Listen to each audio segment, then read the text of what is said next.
Bismillahirrahmanirrahim. Alhamdulillahirabbil alamin. Wassallallahu ala sayyidina Abdul Qasim Mustafa Muhammad wa alihi al-muntajabin al-ma'sumin. Rahmatullah ala a'dahi mutma'in na'an ila qiyamil yaumiddin. Amin ya rabbal alamin. Allahumma shalli ala Muhammad wa ali Muhammad wa'ajil farajah. Allahumma kun li walikal hujjati min Hasan sallallahu alaihi wa ala alihi bihadhihi sa'ati wa fi kulli sa'ah kalian wa hafizan wa qadiran dalilan wa aina hatta tustinahu ardaka tau'an wa timatti'ahu biha tawila bi rahmatika ya arhamar rahimin. Allahumma shalli ala Muhammad wa ali Muhammad. Qala Amirul Mukminin Ali bin Abi Thalib alaihi salam wa ihaq la'allaka zananta qada'an laziman wa qadaran hatiman walau kana dzalika kadhalik tabadara sawabun wasagat al-wa'd wal wa'id inna Allah subhanahu wa ta'ala takhbiran wa nahahum tahdhira wa kallafa yasiran wa lam yukallif asira wa alal qalili katsira wa lam yu'sa maghluban wa lam yutaqahan wa lam yursilil ibad wa lam yursilil anbiya la'iban wa lam yunzilil kitaba lil ibad abasan wala khalaqa samawati wal arda wa ma bainahuma. Sebelumnya telah kita sampaikan bahwa hikmah yang 78 ini dikarenakan pembahasannya berkaitan dengan akidah, keyakinan, bahasan qada dan qadar, maka kita perlu membahasnya lebih dalam, spesifik, dan lebih terperinci. Oleh karenanya pada hikmah ini kita mungkin sudah jalasa yang keempat. Jadi, karena memang pembahasannya pelik. Pembahasan qada qadar itu pembahasan yang pelik. Terkadang kita salah memahami qada dan qadar sehingga semuanya kita nisbatkan kepada Tuhan. Kita mengatakan ya belum jodoh, ya sudah takdir dan sebagainya. Atau misalnya kalau ada musibah terjadi dan sebagainya, ya itu sudah kemauan Tuhan dan sebagainya. Atau kalau misalnya melakukan perniagaan lalu bangkrut misalnya, atau gagal, atau misalnya rugi, maka kita akan menisbatkannya kepada Allah Ta'ala. Kita mengatakan ya itu sudah takdir Tuhan, atau kita mengatakan itu sudah ketetapan Tuhan, sudah qada Tuhan dan sebagainya. Apakah benar demikian? Atau ada juga golongan yang mengatakan oh enggak, ini tidak ada hubungannya sama Tuhan, semua ini murni urusan manusia. Sehingga dari sini muncullah dua golongan itu. Dua golongan yang mana itu? Dua golongan yang pertama disebut dengan Jabariyah. Yani apa Jabariyah? Jabariyah ini adalah golongan yang mengatakan bahwa manusia, semua manusia di alam semesta ini itu tidak memiliki ikhtiar. Melainkan apa? Melainkan semua manusia ini aktivitasnya, perilakunya, tindakannya, pilihannya, keuntungannya, kerugiannya, ketetapannya, semua itu sudah ditetapkan oleh Allah Ta'ala. Nah, ini disebut dengan Jabariyah. Dan ada golongan yang menetapnya, yang biasa juga disebut dengan Qadariyah. Qadariyah mengatakan apa? Qadariyah mengatakan tidak ada demikian. Manusia itu bebas. Tuhan nggak ada urusan di sini. Tuhan nggak ada tindakan di sini. Tuhan nggak ada kepentingan di sini. Manusia itu bebas 100%. Sehingga kalaupun apapun yang terjadi, keputusan apapun yang kita ambil, akibat apapun yang kita terima, mau dia akibat positif maupun negatif, mau dia keuntungan ataupun kerugian, maka itu semua kembalinya kepada manusia dan Tuhan tidak ada urusannya sama sekali. Nah, ini golongan Qadariyah. Jadi ada dua kan ya? Ada Jabariyah yang mengatakan Tuhan 100% ngurus, ada Qadariyah yang mengatakan Tuhan 0% ngurus manusia. Nah, ada yang di tengah-tengah nih. Ada yang di tengah-tengah yang biasa disebut dengan amrun bainal amrain atau adliyah. Di Jabariyah, Qadariyah, terus ada yang tengah-tengah. Yang di tengah-tengah ini biasa disebut dengan amrun bainal amrain. Amrun bainal amrain atau adliyah. yakni Syiah nih, golongan Syiah. Nah, Syiah mengatakan apa? Syiah mengatakan kita tidak 100% bebas, tapi tidak juga 100% dikendalikan. Jadi kita tidak 100% bebas seperti Qadariyah itu, tetapi tidak juga 100% terkerangkeng atau tidak 100% terikat, yakni sebagaimana pandangan Jabariyah. Melainkan apa? Melainkan di satu sisi kita memiliki ikhtiar, memiliki pilihan, di satu sisi kita memiliki keterikatan dan batasan-batasan. Nah, itu kurang lebih gambaran yang kita mau jelasin, ya. Kita mau cari. Tetapi untuk sampai ke situ kita butuh pengantar-pengantar dulu. Nah, kemarin pengantar pertama kita, yang pertama kita mau membahas tentang kita harus membuktikan dulu adanya wajib. Dan itu kita sudah bahas kurang lebih 2 atau 3 pertemuan dengan berbagai tingkatan ya. Jadi terserah antum mau pakai pembuktian yang mana, mau pakai dalil yang mana, mau pakai tingkatan yang mana, terserah kita. Jadi bergantung kepada sebatas mana kemampuan daya pikir. Bergantung kepada sebatas mana dan semaksimal apa kita mempergunakan daya akal kita, maka kita akan memilih model dan memilih dalil dalam membuktikan wajib wujud atau tidak. Ada yang mungkin hanya sekedar pengalaman spiritual dah, yang tingkatan pertama itu saya meyakini adanya Tuhan, pengalaman spiritual. Ini juga boleh, iya boleh. Ada yang mau naik lebih tinggi, ya saya meyakini Tuhan dengan apa? Dengan sistem keteraturan. Ini juga boleh, iya. Saya mau meyakini Tuhan dengan dalil mutakalim tuh, gimana? Tuhan maka akan terjadi daur dan tasalsul. Ini boleh, iya boleh. Saya mau pakai dalilnya Pulau Sadro, Burhan Sadikin, boleh, iya boleh. Saya mau pakai dalilnya Urafa, Irfan, Wadatul Wujud, boleh, iya boleh. Terserah mau pakai dari mana. Yang jelas kita yakin bahwa Tuhan itu satu. Nah, namun setiap tingkatan ini tentu berbeda-beda. Setiap tingkatan dalil ini itu berbeda-beda. Ya, ini apa? Perbedaannya di mana? Sejauh mana kita memakrifati Tuhan, sejauh mana kita meyakini Tuhan. Shallu ala Muhammad wa Nah, tentu tingkatan-tingkatan itu berbeda-beda. Jadi bukan hanya sekedar bebas memilih, bukan. Melainkan masing-masing dari dalil itu sesungguhnya menggambarkan sejauh mana akal kita, sejauh mana kemampuan kita itu memakrifati Tuhan. Dan tentu semakin orang kuat dalam marifat kepada Tuhan, maka keyakinannya akan juga semakin kuat. Kita tidak bisa menyamakan keyakinan anak SD terhadap adanya pencipta dengan keyakinan anak kuliahan tentang adanya pencipta. Kenapa? Karena daya ma'rifatnya juga anak SD ketika dikatakan kamu percaya Tuhan, iya percaya. Kenapa? Ya Tuhan ada. Tapi ketika anak kuliahan misalnya ditanya kamu percaya Tuhan, iya percaya Tuhan. Kenapa? Mulai begini. Sebatas yang dia percaya itu. Nah, sebatas yang dia percaya itu kenapa? Karena dalilnya. Kalau dalilnya bisa lebih kuat, maka keyakinannya akan jauh.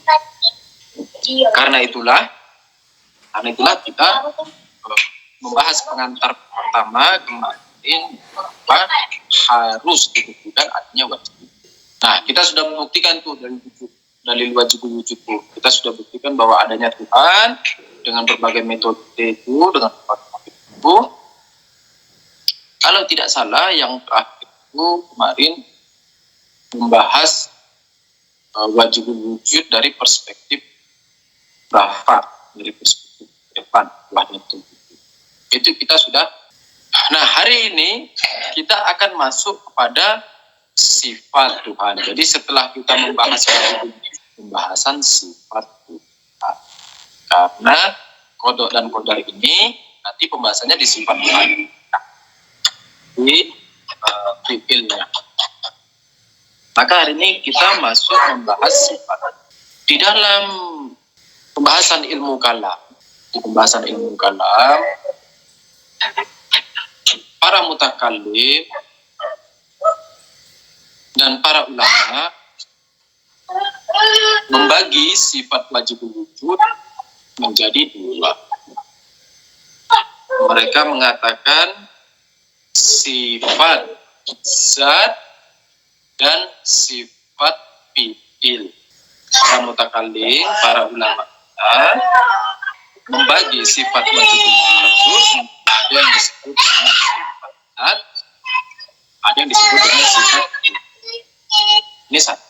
Dan ada pula pembagian sifat itu dengan sifat positif dan sifat negatif. Dengan kata lain, istilahnya dikatakan sifat subuti dan sifat salbi. Nah, sifat subuti ini biasanya juga diistilahkan dengan sifat jamaliyah. Jamal yakni keindahan, cantik. Nanti kenapa dikatakan sifat jamaliyah? Pembagian sifat di dalam itu, yang pertama sifat itu dikatakan sifat zat dan ada namanya sifat fi'il. Ada sifat zat, ada sifat fi'il. Apa itu nanti kita bahas. Jadi ada sifat zat dan ada sifat fi'il. Ini satu pembahasan. Lalu ada pula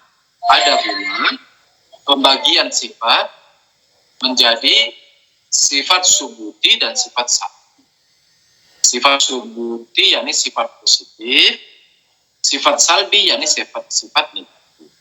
Nah, sifat subuti ini atau sifat positif ini biasa dikatakan sifat jamaliyah. Dan sifat salbi atau sifat negatif ini biasa dikatakan sifat jalaliyah. Oke. Nah, ini berarti ada 4 pembahasan kita nih di sifat. Di pembahasan sifat Allah Ta'ala kita ada 4 pembahasan.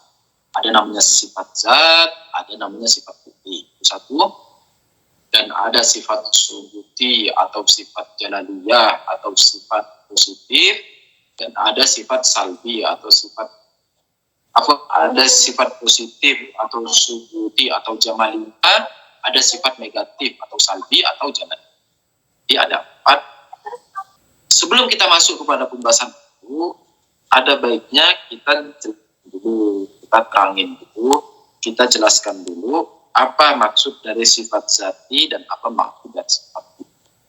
Dan apa pula yang dimaksud sifat subuti atau jamaliyah atau positif, dan apa pula yang dimaksud sifat jalali atau sifat negatif atau sifat salbi. Sifat zat adalah sifat zat merupakan sifat-sifat yang dimiliki oleh Ta'ala tanpa membutuhkan sesuatu selain dirinya. Saya ulangi, sifat zat itu adalah sifat-sifat yang bisa kita nisbatkan kepada Allah Ta'ala tanpa membutuhkan sesuatu selain dirinya. Ini namanya sifat zat. Sifat zat adalah sifat-sifat yang bisa kepada Allah Ta'ala tanpa membutuhkan sesuatu selain diri. Kalau sifat fi'il, gimana sifat fi'il? Sifat fi'il adalah sifat-sifat yang kita nisbatkan kepada Allah Ta'ala, tetapi sifat itu bergantung kepada selain zat. Yani di dalam pensifatannya di dalam pensifatannya dia bergantung kepada sesuatu selain zat. Apa maksudnya nih? Nah, begini contoh.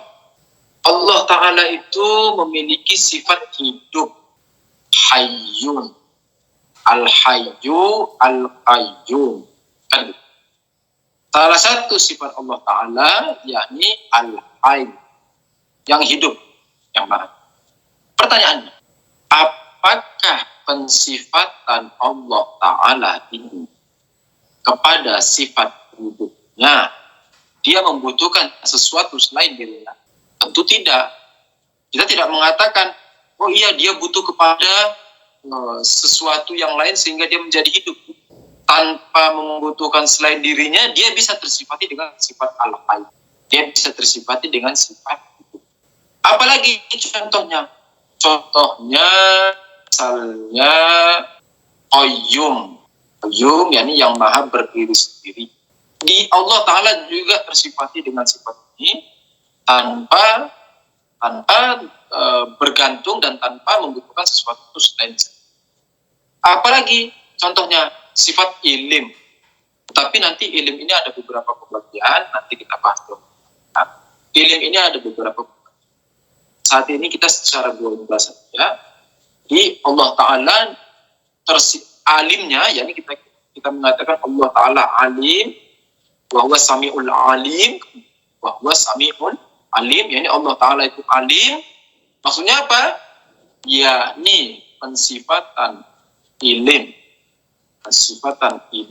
ilmu kepada Allah Ta'ala itu tidak membutuhkan sesuatu selain diri. Ini namanya sifat zat. Ini namanya sifat zat. Yakni sifat zat adalah sifat di mana pensifatannya kepada Allah Ta'ala itu tidak membutuhkan sesuatu. Tetapi ada sifat-sifat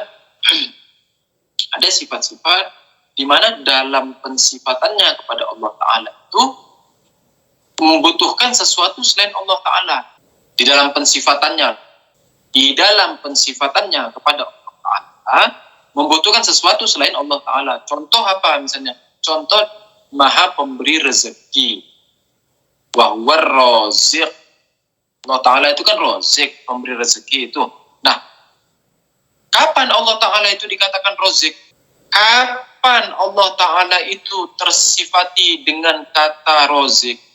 Kapan Allah Ta'ala itu tersifati dengan maha pemberi rezeki? Ketika ada yang diberi rezeki. Kan begitu? Kapan Allah Ta'ala itu dikatakan maha pemberi rezeki? Ketika ada yang diberi rezeki. Ini disebut dengan sifat fi'il.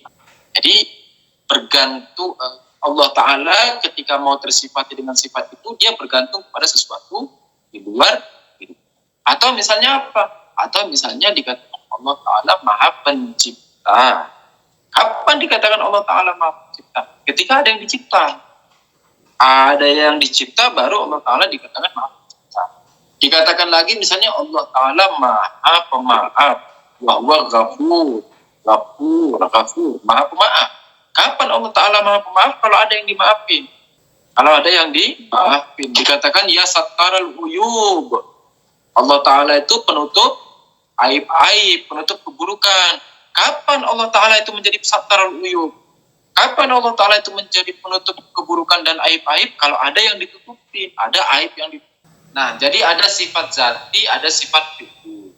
Sifat zati itu apa? Sifat zati itu adalah sifat-sifat yang dinisbatkan kepada Allah Ta'ala, yang disematkan kepada Allah Ta'ala, tanpa harus menunggu sesuatu yang lain, tanpa harus bergantung kepada yang lain. Seperti apa? Misalnya seperti Allah Ta'ala maha hidup. Ya. Allah maha hidup itu kan nggak butuh pada siapa yang hidup ya Allah Ta'ala. Ada sifat-sifat yang kalau mau dinisbatkan kepada Allah Ta'ala, dia butuh kepada sesuatu selain Allah Ta'ala.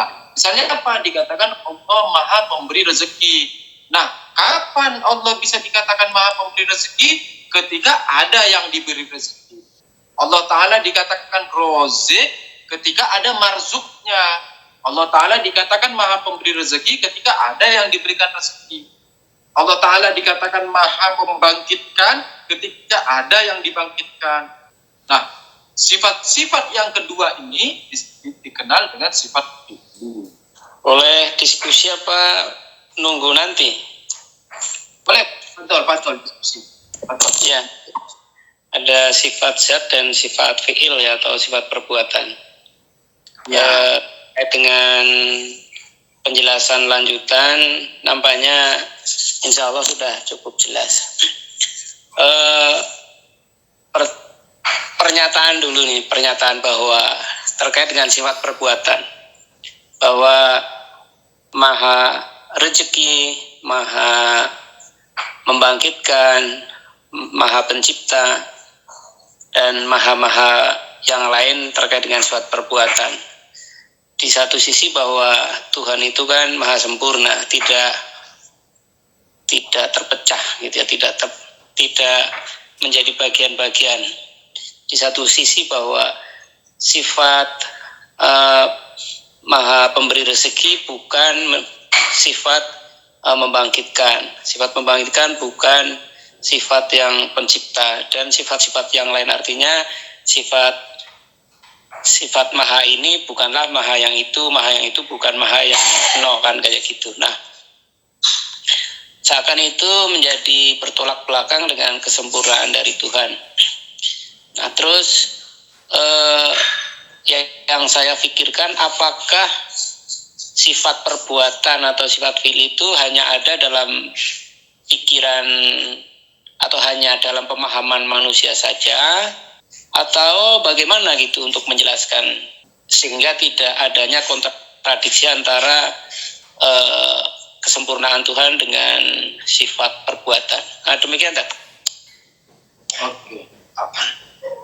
Hasan, sebelum menjawab pertanyaannya, saya ulangi dulu pertanyaannya, saya ulangi biar teman-teman. Sebelumnya kita mengatakan bahwa Allah Ta'ala itu wajib. Sebelumnya kita mengatakan bahwa Allah itu wajibul wujud. Apa maksudnya wajibul wujud? Yakni tiada kekurangan. Apa maksudnya wajibul wujud? Yakni tiada rangkapan di dalam dirinya. Apa maksudnya wajibul wujud? Dia adalah sesuatu yang sederhana. Dia adalah sesuatu yang basit. Dia adalah sesuatu yang mudah. Dia adalah sesuatu yang gamblang. Dia adalah sesuatu yang tidak terpecah-pecah. Dia adalah sesuatu yang penuh, di mana tidak ada satu rongga kosong pun. Ini kan maksudnya wajibul wujud. Tetapi dalam penjelasan Yusuf mengatakan Tuhan itu memiliki sifat zat, memiliki sifat fi'il. Sifat zat bukanlah sifat fi'il, sifat fi'il bukanlah sifat zat. Ini sudah rangkapan. Ini sudah perbedaan. Kita naikin lagi kritikannya. Di dalam sifat zat, kamu bilang ada al-hayyu, ada al-qayyum. Sifat al-hayyu bukanlah al-qayyum. Al-qayyum bukanlah al-hayyu. Berarti antara al-hayyu sama al-qayyum sudah ada perbedaan. Ketika ada perbedaan, berarti di dalam diri Tuhan itu ada perbedaan. Ada rangkapan. Karena yang namanya berbeda, sesuatu itu dikatakan berbeda ketika ada persamaannya, lalu ada sesuatu yang dimiliki oleh si A tidak dimiliki oleh si B, dan ada sesuatu yang dimiliki oleh si B tidak dimiliki oleh si A. Ini baru dikatakan berbeda. Contoh misalnya Yusuf berbeda sama Pak Fajar, cari dulu persamaannya di mana. Oh, karena kita sama-sama manusia. Oke, ini sama-sama manusia. Berarti harus ada perbedaannya, yakni Yusuf memiliki sesuatu yang Pak Fajar tidak punya, dan Pak Fajar memiliki sesuatu yang Yusuf tidak punya. Apa itu? Oh iya, Pak Fajar adanya di kota Kebumen. Pak Fajar tingginya 170 cm. Pak Fajar kulitnya sawo matang. Pak Fajar rambutnya pendek. Pak Fajar badannya semampai. Pak Fajar beratnya misalnya 70 kilo dan sebagainya dan sebagainya. Lalu Yusuf gimana? Oh, Yusuf adanya di bom. Yusuf orangnya kurus. Yusuf tingginya segini. Yusuf warna kulitnya ini. Pulan. Rambutnya ikal dan sebagainya. Nah, Ada hal-hal yang Yusuf punya, Pak Fajar tidak punya, dan ada hal-hal yang Pak Fajar punya, Yusuf tidak punya. Baru bisa terjadi perbedaan. Artinya apa? Artinya ada rangkapan. Rangkapan dari apa? Rangkapan dari persamaan dan perbedaan. Yakni rangkapan dari dia sama-sama manusia, dan si Yusuf punya rambut warna ini, Pak Fajar punya rambut warna ini. Kan berarti sudah rangkap. Ini terangkap dari persamaan dan perbedaan yang dimiliki oleh si Yusuf dan Pak Fajar tidak memiliki. Dan begitu juga perbedaan yang Pak Fajar miliki, si Yusuf tidak. Nah, rangkapannya di sini. Dan begitu pula pada sifat fi'il, kamu bilang maha pemberi rezeki, maha membangkitkan, maha pemaaf. Maha pemberi rezeki bukanlah maha pemaaf. Maha pemaaf bukanlah maha pemberi rezeki. Berarti ini rangkapan. Kalau rangkapan berarti dia bukan wajib wujud. Ini satu. Kritikan berikutnya. Kamu bilang sifat fi'il itu apa? Sifat fi'il itu adalah sifat yang disandarkan kepada Allah Ta'ala, yang dinisbatkan kepada Allah Ta'ala, tetapi butuh kepada sesuatu selain dirinya. Butuh kepada sesuatu selain dirinya. Loh, kamu bilang Tuhan wajibul wujud. Tapi kenapa Tuhan bisa butuh kepada sesuatu selain dirinya? Bukan wajibul wujud dong. Kamu bilang Tuhan itu wajibul wujud, dia penuh, dia nggak ada satu rongga kosong pun, pernah butuh kepada selain dirinya.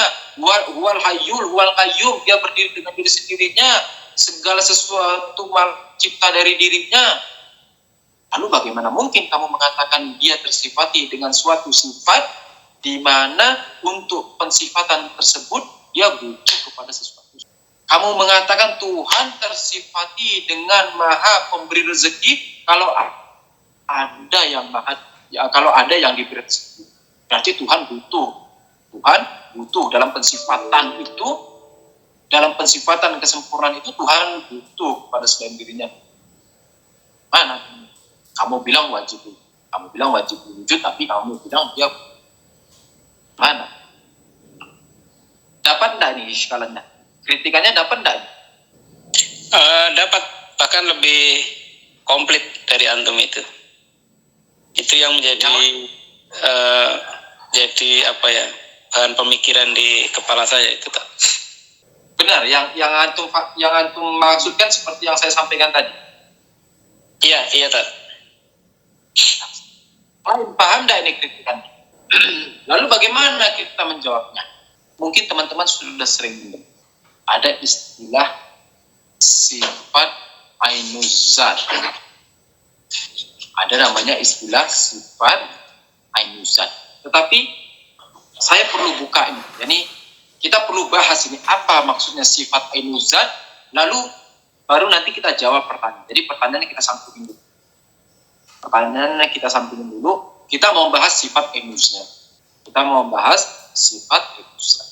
Mula Sadro di dalam komentarnya terhadap kitab Hikmat Isyraq, antum kalau mau merujuk bisa merujuk ke terjemahan Hikmat Isyraq yang kami tulis. Tidak tahu apakah yang bagian itu sudah diketik atau belum, tapi tulisan tangannya ada. Kalau nanti saya coba rujuk lagi, mungkin kalau sudah diketik, nanti teman-teman bisa merujuk terjemahan Hikmat Isyraq lengkap dengan komentarnya. Nah, Mula Sadro di dalam komentar Hikmat Isyraq Surah itu mengulas pembahasan sifat ainuzat. Jadi kita sekarang ini mau membahas sifat ainuzat. Kita belum menjawab pertanyaan itu, pertanyaan nanti dijawab apa. Kita mau bahas sifat ainuzat. Di dalam aliran pemikiran Islam, setidaknya ada 3 aliran. Di dalam aliran pemikiran Islam setidaknya ada 3 aliran. Aliran pemikiran yang pertama mengatakan kita tidak bisa mengenali sifat Tuhan sekali. Jadi aliran yang pertama mengatakan manusia tidak bisa mengenali sifat apapun. Manusia tidak bisa mengenali sifat apapun. Jadi kalau seandainya pun Tuhan mengatakan wal awal wal akhir, ya sudah wal awal wal akhir. Tapi apa itu kita tidak tahu. wa huwa samiul basir. Ya sudah, samiul basir, kita tidak tahu apa itu. Tuhan samiul basir, maha pendengar, maha melihat. Iya, tapi apa itu kita tidak tahu. Wa huwa zahir wa huwal batin. Apa wa zahir wal batin, tapi apa itu wa zahir wal batin kita tidak. Ini aliran yang pertama. Namanya apa? Diistilahkan dengan ta'til. Istilahkan dengan ta'til. Apa itu ta'til? yakni libur. Jadi otaknya diliburin. Aliran ini disebut dengan aliran ta'til. Yani apa? Yani aliran libur. Apa maksudnya aliran libur? Yakni akal kita tidak bisa paham maksud dari sifat-sifat Tuhan itu. Jadi kalau dikatakan wal hayyul wal qayyum was sami wal basir wal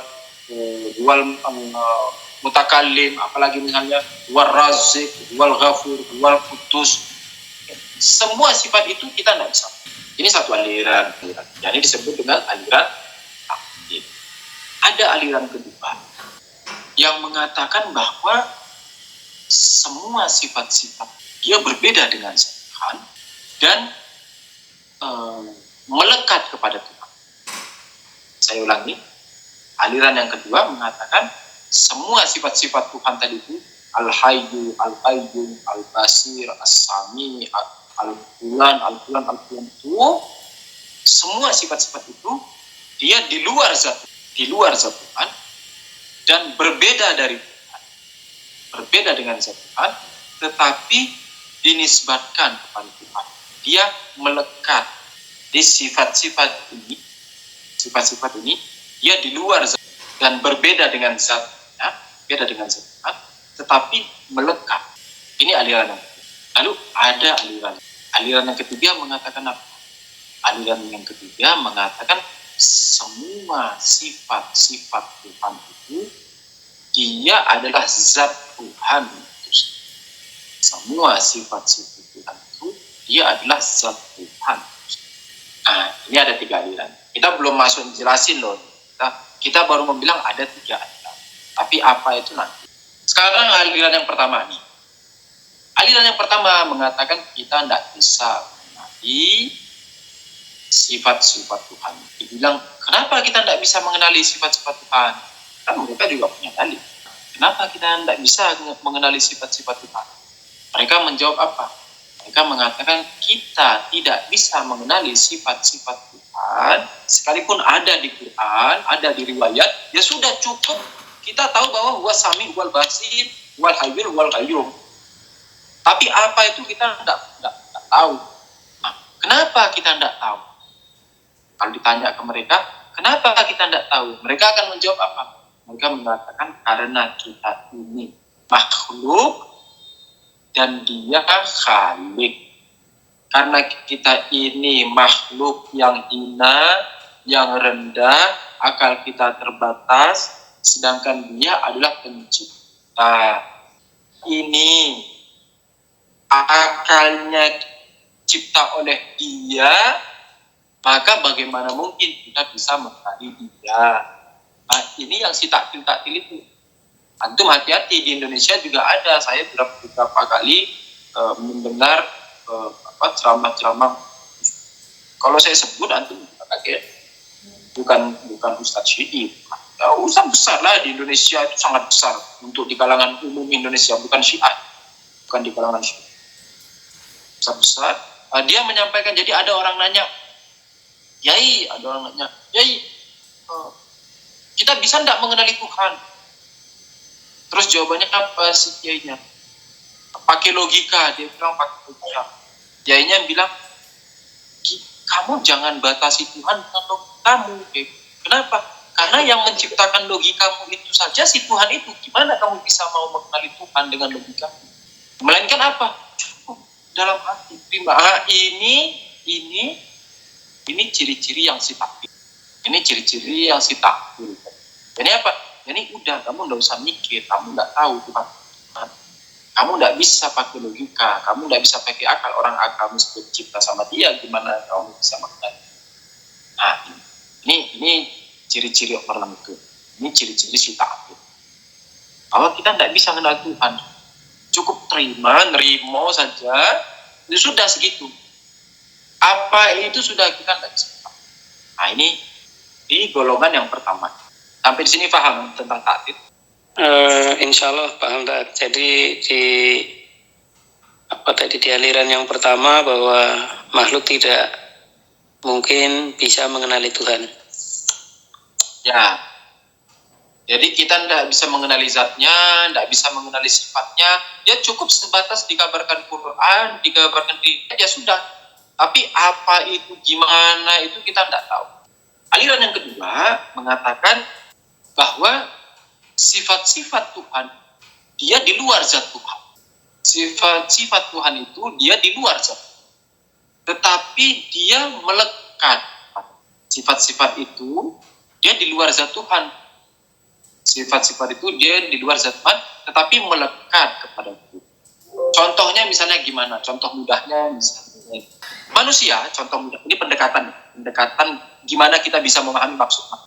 Manusia sebelum dia belajar SD, sebelum dia masuk SD, dia kan nggak tahu itu 1 tambah 1 berapa. Dia nggak baca kan gitu ya, nggak bisa baca. 1 tambah 1 nggak tahu berapa, 5 kali 5 nggak tahu berapa, kan begitu kan ya, sebelum masuk SD kan. Tetapi ketika dia masuk SD, lalu dia belajar, setelah dia belajar, ilmu itu masuk ke dia. Lalu dia paham, oh 5 tambah 5 sama dengan 10. Oh ini bacaannya ayah. Oh ini bacaannya mama. Oh ini bacaannya bibi. Nah itu. Mereka mengatakan bahwa ilmu itu di luar zat Tuhan. Seperti tadi itu. Ilmu itu di luar zat Tuhan. Namun dia melekat kepada Tuhan. Namun dia melekat kepada Tuhan. Nah, bedanya ilmu Tuhan sama ilmu makhluk, tadi kan yang kita contoh itu ilmu makhluk tuh. Bahwa kita belajar baru ilmunya masuk. Bedanya ilmu Tuhan sama ilmu makhluk di mana dong? Kalau ilmu makhluk, dia kan kita belajar dulu tuh baru dia masuk. Nah, kalau di Tuhan tidak boleh begitu mereka kita.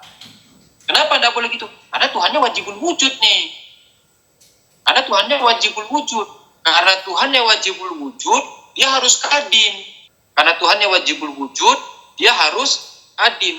Dan sifat-sifatnya juga harus kadim. Jadi sifat ilmunya kadim, sifat hayyunya kadim, sifat kudusnya kadim, sifat fulan itu yang sifat zat itu semua harus kadim, sifat zat. Nah, ketika sifat zatnya itu kadim, maka dia boleh dinisbatkan kepada harta. Jadi sifat-sifat zat itu dia adalah sifat-sifat kadim bagi mereka, tetapi di luar zat. Kenapa dikatakan dia sifat kadim? Kenapa mereka mengatakan sifat-sifat ini dia sifat kadim? Karena kalau dia sifat hadis, ini bertentangan dengan hak ta'ala. Kalau seandainya sifat ini sifat hadis, lalu kita nisbatkan sifat hadis ini kepada hak ta'ala, berarti hak ta'ala terkait dengan sifat-sifat yang hadis, dan ini mustahil. Kenapa? Karena dia wajibul wujud. Karena dia wajibul wujud, maka dia tidak boleh tersifati dengan yang hadis, maka dia harus tersifati dengan yang kadim. Karena itulah mereka mengatakan dia sifatnya ini sifat-sifat yang kadim. Ini golongan oke nih. Jelas enggak ini yang untuk golongan? Kasim itu awal ya, Tat ya. Kalau hadis itu kan baru ya. Hadis itu maksudnya gini. Hadis itu yakni sebelumnya nggak ada lalu ada. Itu hadis. Maksud hadis yakni sebelumnya nggak ada lalu ada. Kalau kadim, maksudnya dari kadim itu yakni tidak pernah tidak ada. Kadim yakni tidak pernah tidak ada. Kalau hadis yakni sebelumnya dia nggak ada lalu ada. Nah, dikatakan hadis itu nggak bisa berlaku kepada Tuhan. Kenapa sifat hadis itu nggak bisa berlaku kepada Tuhan? Karena sifat hadis itu yakni sebelumnya nggak ada lalu ada. Kalau sifat ini berlaku kepada Tuhan, berarti Tuhannya itu tersifati dengan sesuatu yang sebelumnya nggak ada lalu ada. Ini kekurangan. Sedangkan kamu mengatakan Tuhan wajibul wujud. Nah, ini mustahil. Lalu bagaimana caranya? Mereka bilang kita katakan bahwa sifat ini kadim. Jelas nih? Ya jelas Ustaz, walaupun nanti ada iskalan terkait penjelasan yang lain, karena ini masih bersifat aliran, ya lanjut aja. Oke, ini yang aliran kedua. Lalu dikritiklah dua pandangan. Sebelum kita masuk ke pandangan yang ketiga. Lalu dikritiklah dua pandangan. Terhadap pandangan yang pertama mengatakan bahwa kita tidak bisa mengenali sifat-sifat Allah Ta'ala ini, dikritik gimana? Dia bilang, kalau kita tidak bisa mengenali sifat-sifat Allah Ta'ala ini, kalau kita tidak bisa mengenali Allah Ta'ala ini, lalu ngapain Allah Ta'ala nyuruh kita? Afala tatadabbarun, afala tatafakkarun, awaluddin ma'rifatullah. Abrek riwayat-riwayat itu sebanyak-banyaknya yang menjelaskan tentang makrifat kepada Allah. Lalu apa maksudnya? Apa maksud riwayat ini kalau gitu, kalau kita tidak bisa mengenali sifat Tuhan? Kemudian kritikan berikutnya, kamu bilang kamu mau menyembah Tuhan. Kamu bilang kamu mau menyembah Tuhan. Tuhan yang mana yang kamu sembah? Tuhan yang kamu tidak kenali, Tuhan yang kamu tidak ketahui, Tuhan yang kamu tidak bisa pahami, Tuhan yang mana yang kamu sembah? Sementara ketika kita ngobrol saja, saya mau ngobrol sama Pak Fajar, ya, setidaknya saya mengenali Pak Fajar itu gimana, biar saya enak ngobrol, saya tahu gimana harus Fajar. Oh, Pak Fajar itu orangnya misalnya suka bercanda, suka tersenyum. Oh, berarti saya kalau kalau mau ngobrol sama Pak Fajar, saya harus rileks, saya tidak boleh tegang, saya tidak boleh grogi, saya harus nyaman, santai, tenang, jangan gegabah, jangan rugi. Artinya apa? Artinya kita mengenali lawan bicara kita. Sekarang kita mau beribadah kepada Tuhan. Apa itu ibadah? Ibadah yakni kita menyerahkan seluruh jati diri kita di dalam ketundukan terhadap wilayahnya, terhadap kuasanya, terhadap pengaturan kekuasaan hak Ta'ala. Kita mau menyerahkan diri kita, tunduk taslim kepada Allah Ta'ala. Tapi kita mengenalinya, kita tidak tahu, jangan-jangan Tuhan yang kita bayangkan itu ternyata misalnya amin nauzubillah, misalnya ternyata Tuhan yang kita bayangkan itu adalah Tuhan yang bermata satu. Kenapa? Karena kita tidak kenal. Makanya kritikan ini memaksa kita, bagaimana bisa kamu mengatakan kita tidak mengenali Tuhan, sementara di ayat-ayat di riwayat-riwayat kita disuruh justru mengenali Tuhan. Yang kedua, kamu mau menyembah, siapa yang kamu mau sembah? Tuhan yang mana yang kamu sembah? Ini kritikan pada pandangan. Lalu kita kamu mengatakan kita tidak bisa mengenali Tuhan, maksudnya apa tidak bisa mengenali Tuhan? Kamu mengatakan kita tidak bisa mengenali Tuhan, apa maksudnya tidak bisa? Kalau maksud kamu adalah kita tidak bisa mengenali hakikat dalamnya Tuhan, dan hakikat inti, hakikat Tuhan, oh iya, itu juga kami menerima. Kalau maksud kamu bahwa kita tidak bisa istilahnya menelanjangi Tuhan, apa maksud menelanjangi? Yani betul-betul mempreteli Tuhan. Oh iya, saya juga mengatakan hal itu, kami juga mengatakan hal itu. Yani kalau maksud kamu bahwa kita tidak bisa mengenali Tuhan dengan sebagaimana sesungguhnya Tuhan itu adanya dan semaksimalnya, yani artinya dalam artinya apa? Yani dalam arti kita benar-benar mengetahui Tuhan sebagaimana Tuhan itu juga kita mengatakan kita tidak bisa melakukan. Kami juga mengatakan kita tidak bisa. Kami juga mengatakan kita tidak bisa melakukan. Tetapi kami tidak mengatakan bahwa kita lantas tidak bisa mengenali Tuhan. Kami mengatakan ya ini nanti di aliran. Yang kami mengatakan ini nanti kita pakai di aliran. kami mengatakan kita bisa mengenali Tuhan, tetapi sebatas kemampuan. Ini yang kami katakan. Jadi, kita mengatakan ke gelombang yang pertama, kalau kita tidak bisa mengenali Tuhan, maksudnya adalah kita tidak bisa mengenali kehakikatannya si Tuhan itu sendiri sebagaimana sebenar-benarnya hakikat Tuhan. Iya, kami mengatakan itu. Kami juga menerima hal itu. Kami juga meyakini hal itu. Kami juga menekankan hal itu. Bahwa tak ada satupun tanpa terkecuali, tak ada satupun selain zat Tuhan yang benar-benar sungguh-sungguh sesungguhnya hakikat mengenali zat Tuhan itu tiada. Kami juga menyatakan itu, kami juga menerima. Tetapi hal ini tidak lantas mengatakan bahwa kita tidak bisa mengenali Tuhan sama sekali. Hal ini tidak bermakna bahwa kalau begitu kita sama sekali tidak bisa mengenali Tuhan. Kami mengatakan kami yang ini di golongan ketiga, kami yang mengatakan kita bisa mengenali Tuhan, tetapi sebatas kemampuan.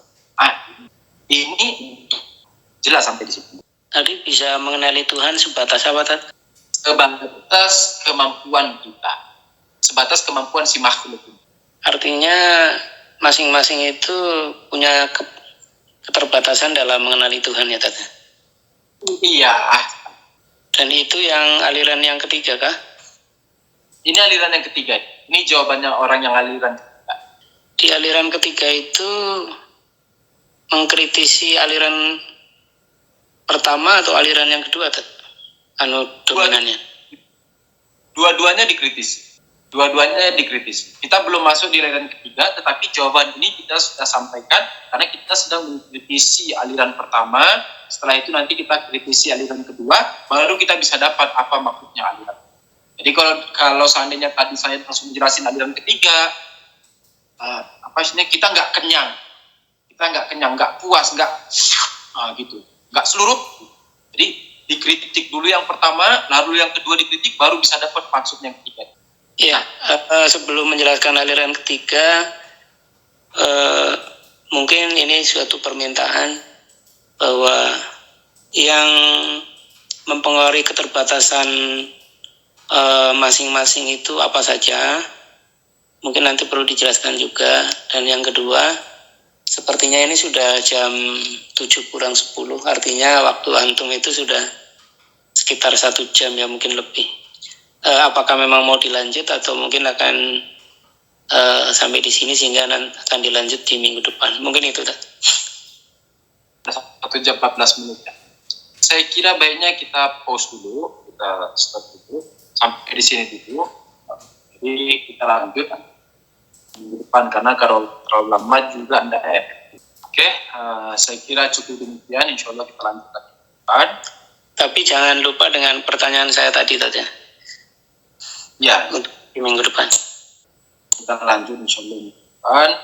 Kita kirimkan hadiah untuk ayah, ibu kita, paman, bibi kita, adik, kakak, abang, istri, anak, suami kita yang telah membantu kita, saudara-saudara mungkin di mana saudara, semoga merahmati kita semua, mengampuni ketergelinciran kita semua, dan untuk guru-guru dan asatid ustaz kita, para asatid kita, khususnya marhum Ustaz Hasan bin Umar, Abdullah Al-Jatah, Marhum Ustaz Husain Hafshi, Marhum Ram Jalal, Marhum Musawlah, Marhum Ustaz Muhammad Reza Segaf, Marhum Ustaz Sayyid Abdurrahman Bima, Marhum Ustaz Ahmad Rusdi, Marhum Ustaz Ahmad bin Abu Bakar, dan juga untuk Ustaz Sayyidin, Ustaz